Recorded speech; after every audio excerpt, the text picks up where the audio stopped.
I get to weigh in on the designs for geology tools that will get to be used on the surface of the moon. And being able to help those engineers design those tools is really a beautiful thing.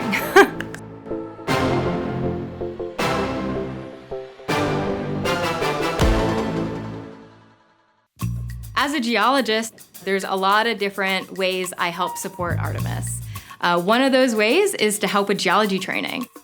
So helping to train engineers, managers, astronauts that are going to be the ones who will be walking on the surface of the moon. I'm Angela Garcia, and I'm an exploration geologist here at NASA Johnson Space Center. These NASA tests that we do are like dress rehearsals for when we send humans back to the moon with Artemis. Gray float in bag number 3574. And so it's really about empowering them and teaching them everything that they need to know to really be field geologists on the moon. It's sending astronauts that are well-trained and able to pick up the best samples that then can be brought back to Earth.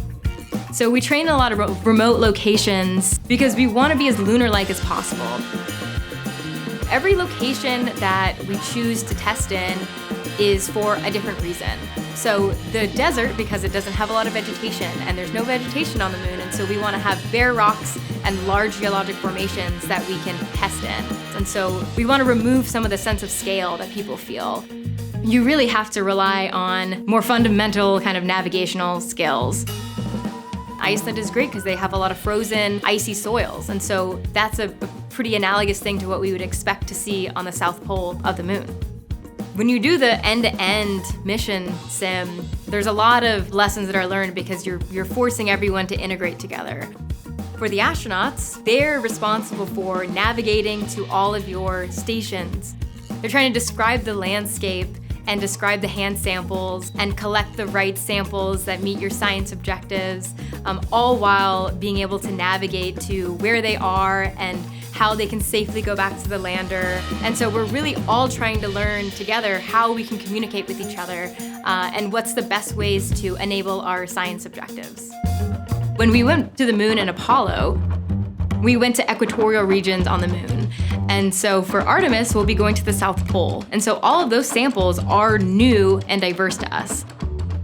It's really important to get physical samples back from the moon because scientists here on Earth can study them and learn more about the history of our solar system.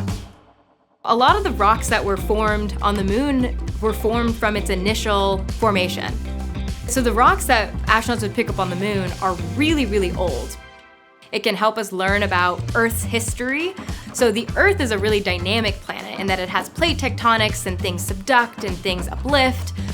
You are eroded and subducted and recycled. But on the surface of the moon, the rocks that initially formed there are pretty much the ones that are still there. So I grew up on Hawaii.